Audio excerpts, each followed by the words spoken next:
नमस्कार, आप सभी का स्वागत है एक और नई एनालिसिस में। और आज के इस एनालिसिस में हम जिस स्टॉक के बारे में बात करने वाले हैं वो स्टॉक रिसेंटली एक्वायर्ड हुई है मुरुगप्पा ग्रुप से। और अगर आपको मुरुगप्पा ग्रुप नहीं पता तो उसे टर्न अराउंड स्पेशलिस्ट भी बोला जाता है। दूसरी बात अगर मैं बताऊं तो कंपनी अभी अपने ऑल टाइम हाई प्रॉफिट्स में है, ऑल टाइम हाई प्राइस में नहीं है, प्रॉफिट्स में है, ये बात ध्यान रखिए।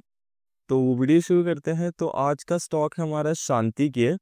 वीडियो शुरू करने से पहले एक छोटा सा डिस्क्लेमर, ये सिर्फ एजुकेशनल और इन्फॉर्मेशनल पर्पसेस के लिए है। ये किसी भी तरीके की कोई फाइनेंशियल इन्वेस्टमेंट या ट्रेडिंग एडवाइस नहीं है। ये सिर्फ मेरे पर्सनल ओपिनियंस हैं on the basis of my analysis. किसी भी तरीके की कोई रिकमेंडेशन या टिप नहीं है। मैं कोई सेबी रजिस्टर्ड एडवाइज़र नहीं हूँ। और मार्केट में निवेश करने से पहले अपने वित्तीय सलाहकार की राय ज़रूर लीजिए। So let's begin. Business overview की बात करें तो मार्केट कैप कंपनी की मोटा मोटा 3,900 करोड़ के आसपास है। कामकाज अगर हम कंपनी का देखें तो कैपिटल गुड्स के अंदर है। और मैं थोड़ा सा और बताऊँ तो कंपनी गियर्स बनाती है, या मैं फोटो डाल दूंगा कैसे दिखते हैं वो।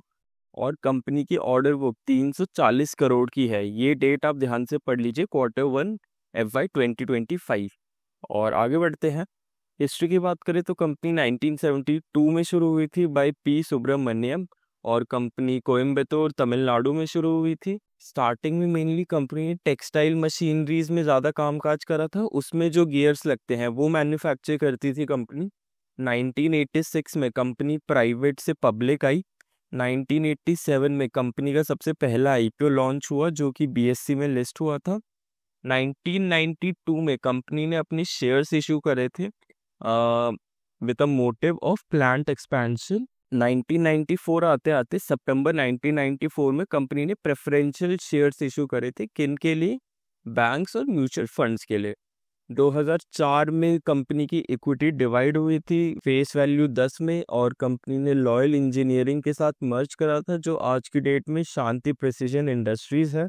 कंपनी ने अपना कोई एक छोटा वेंचर बेचा था जो कि स्पेसिफाई नहीं करा 2004 में। और क्यों बेचा था? प्लांट एक्सपेंशन के लिए। 2012 आते आते कंपनी एक्वायर हुई थी ट्यूब इन्वेस्टमेंट से, जहां मोटा मोटा 44.1% स्टेक लिया था एक्सचेंज ऑफ 292 करोड़। और एक ओपन ऑफर आया था 26% का। तो टोटल मोटा मोटा कंपनी ने 464 करोड़ उठाए थे। 2019 में कंपनी ने 50 लाख न्यू शेयर्स और इशू करे थे। और अगर डेट बताऊं तो मार्च के आसपास 2019 में। आगे बढ़ते हैं। मैनेजमेंट की बात करें तो इनके सीईओ आते हैं एम करुणाकरन।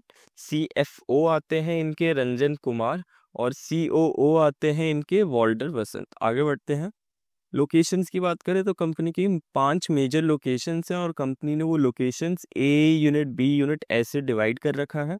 और कंपनी की पहली 2 यूनिट आसपास ही है। आप यहाँ पे एड्रेस इनका पढ़ सकते हैं। सी यूनिट कंपनी की अवनाशी रोड कोयम्बतूर में है। डी यूनिट कंपनी की के कृष्णापुरम पालाडम यहाँ पर आती है। और एफ यूनिट जो कंपनी की फाउंडेशन यूनिट है वो ट्रिची रोड कोयम्बतूर, यहाँ पर वो कंपनी लोकेट है। आगे बढ़ते हैं। शेयर होल्डिंग पैटर्न की बात करें तो मोटा मोटा प्रमोटर 70.8% होल्ड करते हैं जो कि काफ़ी अच्छा हाई स्टेक है। रिटेल की बात करें तो वो भी 26 के आसपास का स्टेक रखते हैं। और FIIs 3.5% की हिस्सेदारी वो भी रखते हैं। यहाँ पे आप पढ़ सकते हैं प्रमोटर के नाम और कितनी परसेंट वो होल्ड करते हैं। यहाँ से आप DIIs और FIIs के भी नाम पढ़ सकते हैं। आगे बढ़ते हैं। फंडामेंटल्स की अगर हम बात करें, फंडामेंटल्स में सबसे पहले PE। तो शांति गियर का PE अभी 40 to 45 के आसपास हवर करता है। वहीं अगर हम इंडस्ट्री का एवरेज PE देखें तो 90 से 100 के आसपास। तो इससे हमें पता लग रहा है इंडस्ट्री अभी काफ़ी हाई स्टेक्स में है। करेक्शन हम एक्सपेक्ट कर सकते हैं थोड़ा बहुत इस सेक्टर में। अगर हम एवरेज इंडस्ट्री का PE देखें तो 40 to 80 के बीच लाई करता है। यहाँ पे एक चीज देखने वाली है कि एवरेज इंडस्ट्री पे 40 to 80 के बीच है, बट शांति गियर 40 to 45 है। तो बहुत लोग सोचेंगे कि शांति गियर शायद करेक्ट नहीं होगा। बट आपको एक चीज ध्यान रखनी है कि जो इंडस्ट्री है, पूरी इंडस्ट्री वो अभी ओवर प्राइस्ड है। तो उसमें हम इन नियर फ्यूचर एक करेक्शन देख सकते हैं। और जब इंडस्ट्री में करेक्शन आएगी तो शांति गियर भी ऑटोमेटिकली करेक्ट होगा। PEG की बात करते हैं। PEG अगर हम कंपनी का मोटा मोटा देखें तो 1.7 आता है जो कि स्लाइटली ओवर वैल्यूड बोलते हैं। अगर आपको पीईजी के मैट्रिक्स नहीं पता, तो अगर पीईजी 1 से कम है, पीईजी 1 से कम है तो अंडर वैल्यू बोलते हैं, और वही अगर पीईजी 1 से ज़्यादा है तो उसे ओवर वैल्यू बोलते हैं। पीईजी 1 है तो उसे फेयरली वैल्यूड बोलते हैं। ये मोटा मोटा है, बट सेक्टर टू सेक्टर भी डिपेंड करता है। कंपनी ने रीजंस दिए हैं पीईजी ओवर वैल्यू होने की, कि कंपनी डिविडेंड बहुत अच्छा प्रोवाइड कर रही है, और अगली स्लाइड में हम देखेंगे भी कि कंपनी डिविडेंड काफ़ी अच्छा प्रोवाइड करती है। कंपनी कंप्लीटली डेट फ्री है। कंपनी का return on capital since debt free है तो रिटर्न ऑन कैपिटल भी ज़्यादा है। आगे बढ़ते हैं तो आप देख सकते हैं 2014 से 2025 तक कंपनी ने हर साल डिविडेंड दिया है, और एक साल आप यहाँ 2019 में देख सकते हैं 150% का डिविडेंड आया है। तो कंपनी का अगर हम एक एवरेज डिविडेंड कैलकुलेट करें तो 56% के आसपास है, जो कि काफ़ी इम्प्रेसिव है। और आप इस कंपनी को कैपिटल एप्रिसिएशन के साथ साथ डिविडेंड यील्डिंग के लिए भी रख सकते हैं। ईपीएस की बात करें तो कंपनी का 2014 में 2 के आसपास का ईपीएस है, वहीं अगर हम 2025 में कंपेयर करें तो 12 साढ़े 12 के आसपास कंपनी का ईपीएस लाई करता है। तो मोटा मोटा हम देखें तो पिछले 10 साल में ईपीएस 6 गुना बढ़ा है। बहुत लोगों को ये नंबर बड़ा नहीं लग रहा होगा, बट आपको एक चीज़ ध्यान रखनी पड़ेगी, कंपनी ने डिविडेंड एवरेज डिविडेंड 56% का दिया है। कंपनी चाहती तो डिविडेंड कम करके ईपीएस अपना बढ़ा सकती थी, 60-70 के आसपास कंपनी अपने ईपीएस आराम से ला सकती थी, बट कंपनी ने ऐसा नहीं किया। कंपनी का विजन अलग होगा। तो मोटा मोटा डिविडेंड के बेसिस में हम देखें तो ईपीएस काफ़ी अच्छा है। आगे बढ़ते हैं, पीबीटी आता है। तो पीबीटी में हम देखते हैं यहाँ 2014 से 15 एक हल्का सा डिक्लाइन है, और वहीं 2015 से 2019 तक हम एक स्टेडी ग्रोथ देखते हैं। ये ऐसी ग्रोथ हम हर कंपनी में चाहते हैं। कोई भी अपनी कंपनी में हिल टॉप ग्रोथ नहीं चाहता या फ्लैटिश ग्रोथ नहीं चाहता, ये स्टेडी ग्रोथ है। ये हर कोई कंपनी चाहेगी कि उसकी कंपनी ऐसे ग्रो करे। 2019 से 21 कोविड आपको जैसा पता है, वहाँ पे हमने एक डाउनसाइड देखा, बट 2021 से 22 कंपनी ने ऐसा रिकवर करा अपने पिछले प्रॉफिटेबल, मतलब प्रॉफिटेबल तो सारे ही हैं, ऑल टाइम हाई प्रॉफिट जो 2019 में था उसको भी क्रॉस कर दिया। 2021 से 22 के बीच इतनी प्रोडक्शन हुई थी इनकी, और करेंटली अगर हम 2025 की बात करें तो अपने ऑल टाइम हाई प्रॉफिट्स में खड़ा है। ये 2024 का डेटा है, बट 25 का भी एनुअल कंप्लीट नहीं हुआ है, इसलिए हम वो अभी शो नहीं कर सकते। तो 2024 में भी company all time high profits में खड़ी है। कंपनी ने कुछ रीजंस बताए हैं इनके, जैसे रिवाइवल ऑफ सेक्टर्स। कंपनी के सेक्टर्स रिवाइव हुए हैं, जैसे capital goods, mining, automotives. Company PLI schemes भी गवर्नमेंट ने काफ़ी ज़्यादा पुश करे हैं।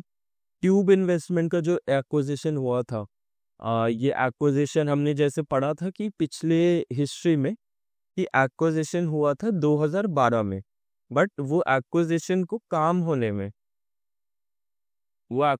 वर्क होने में टाइम लगता है, और वर्क जब हुआ धीरे धीरे धीरे धीरे, तो हम यहाँ 2021 से 24 के बीच हम उसका रिजल्ट देख सकते हैं। तो इससे हमें एक छोटा अंदाजा लगता है कि जब मार्केट में हाइप बनती है, जैसे अभी करेंटली हाइप बनी है कि अदानी जेपी पावर को खरीदेगा, तो अभी जेपी पावर काफ़ी बढ़ रखा है। बट जब अगर हुआ एक्विजिशन, कम से कम 5 से 6, ये भी मैं बहुत ही एग्रेसिव साइड में बोल रहा हूँ, मोटा मोटा मुझे 10 साल बोलना चाहिए।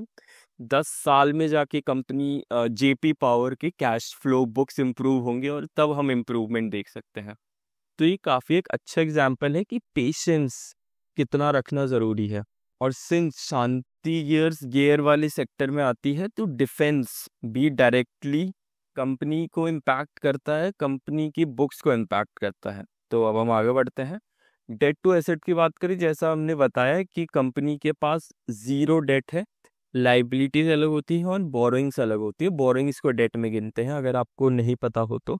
कंपनी के पास ज़ीरो डेट है, अगेंस्ट 504 करोड़ उनकी एसेट वर्थ है। तो कंपनी काफ़ी अच्छा काम कर रही है। अब हम बढ़ते हैं इसके पेयर कंपैरिजन में। कंपेयर करने से पहले मैं एक दो स्टॉक्स हटाना चाहूँगा, उसका रीज़न भी आपको मैं बताऊँगा। आप शांति गियर का मार्केट प्राइस अभी देख सकते हैं करंट, और वहीं अगर आप एल एम डी का फुल फॉर्म है लक्ष्मी मशीन वर्क करके कंपनी है। अगर आप इसका करंट मार्केट प्राइस देखें तो 16,000 के आसपास है। जिस दिन मैं रिकॉर्ड कर रहा हूँ कम हो के 15,000 आया है, बट आप मोटा मोटा अंदाज़ा लगा सकते हैं कि कम से कम 30 गुना ज़्यादा बड़ा है इसका मार्केट प्राइस से, शांति गेयर के करंट मार्केट प्राइस से। तो एक एलएमवी और आप हनीवेल ऑटो का स्टॉक प्राइस देख सकते हैं 40,555। जिस दिन मैं रिकॉर्ड कर रहा हूँ इसका प्राइस 41,000 के आसपास है। तो आप मोटा मोटा अंदाज़ा लगा सकते हैं हम ये दोनों स्टॉक्स क्यों रिजेक्ट करेंगे, इनके मार्केट प्राइस की वजह से। और वहीं अगर अब बात आती है केन्स टेक की, कि अगर आप प्रमोटर होल्डिंग देखेंगे, मार्केट प्राइस हम देखते हैं तो चलो ये थोड़ा समझ आ जाता है कि 6,000 और 500 कंपेरेबल है, बट 40,000 और 16,000 तो कंपेरेबल नहीं है। केन्स टेक की हम बात कर रहे थे, तो केन्स टेक का अगर आप प्रमोटर होल्डिंग देखेंगे 53 है, जो कि थोड़ा सा कम है शांति गियर से कंपैरेटिवली। बट अगर हम इसको भी एग्जेम्प्ट कर देते हैं, कंपनी का आप डेट देखें 902 करोड़, बट हम इसको भी एग्जेम्प्ट कर देते हैं कि चलिए बहुत बड़ी कंपनी है, मार्केट लीडर है एक तरीके से इस सेगमेंट में, प्रमोटर होल्डिंग कम है, बैंक्स या म्यूचुअल फंड्स ने लिया होगा, डेट ज़्यादा है, कंपनी को ऑपरेट करने में कैश फ्लो लगता होगा, बट पीई कंपनी का कुछ ज़्यादा ही 137 के आसपास है। तो पीई रीजंस की वजह से कि अभी पी इसका हाई है, तो जब मार्केट करेक्शन देगा तो इसके पीई में और इस कंपनी में सबसे ज़्यादा इफेक्ट हो सकता है। तो just on purely PE basis हम ये कंपनी अभी लेते नहीं हैं। और वही ज्योति सीएनसी की अगर हम बात करते हैं तो ज्योति सीएनसी की प्रमोटर होल्डिंग काफ़ी डिसेंट है, 62 है, जो कि इसे अट्रैक्टिव करती है। बट एक चीज़ है, कंपनी का इक्विटी साइज 22, और वहीं शांति गियर का अगर आप इक्विटी साइज देखें तो 7, कम से कम 3 गुना ज़्यादा बड़ी है।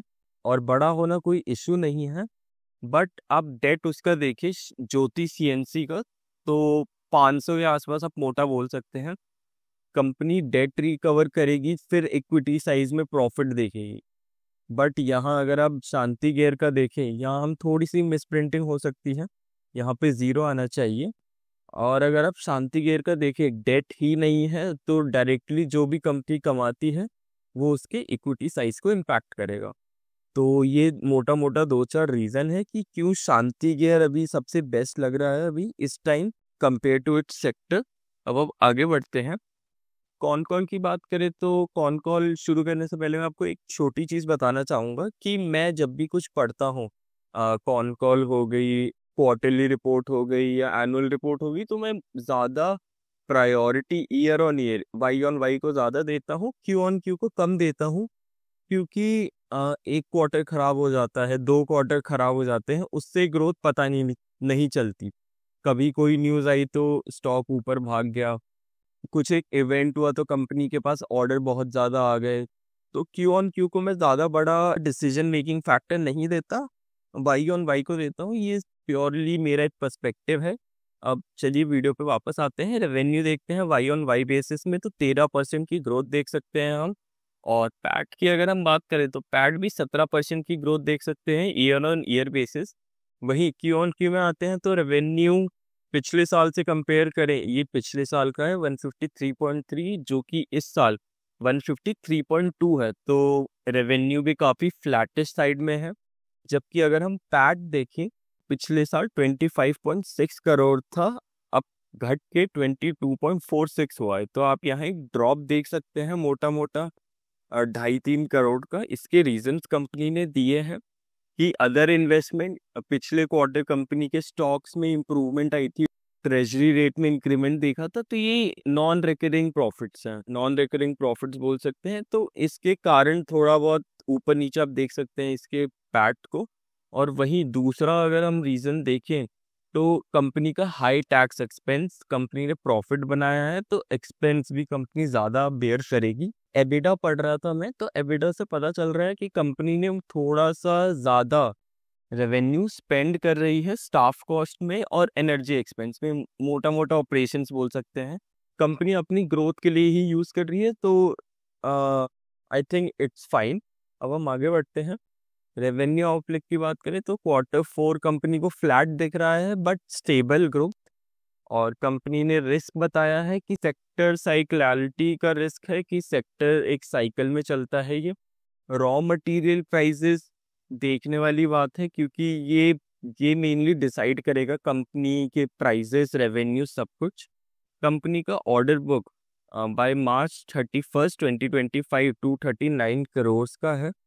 बहुत लोगों को डाउट होगा कि मैंने स्टार्टिंग में एक अलग ऑर्डर बुक दिखाई थी और यहाँ एक अलग ऑर्डर बुक। वो ऑर्डर बुक जनवरी की थी, जबकि ये ऑर्डर बुक आप देख सकते हैं मार्च 31 2025 इसकी है। कंपनी ने इस साल टोटल डिविडेंड 5 रुपये पर शेयर का दिया है। मैं मिला के बताऊँ, कंपनी ने अभी लेटेस्ट डिविडेंड अनाउंस करा था 2 रुपये का, और 3 रुपये का इंटरिम डिविडेंड था। अगर मैं थोड़ा सा ऊपर नीचे हो सकता हूँ इस पॉइंट में, आप कोट मत कीजिएगा। तो कंपनी ने मोटा मोटा 5 रुपये पर शेयर का डिविडेंड भी अनाउंस करा है। दैट्स इट, यही थी वीडियो। आप मोटा मोटा समझ सकते हैं कि कंपनी कैसी है, कंपनी का आउटलुक कैसा है, फंडामेंटल्स कैसे हैं। मैं वापस बोलना चाहता हूँ कि मार्केट में कोई भी निवेश करने से पहले अपने वित्तीय सलाहकार की राय ज़रूर ज़रूर ज़रूर लीजिए। Thank you.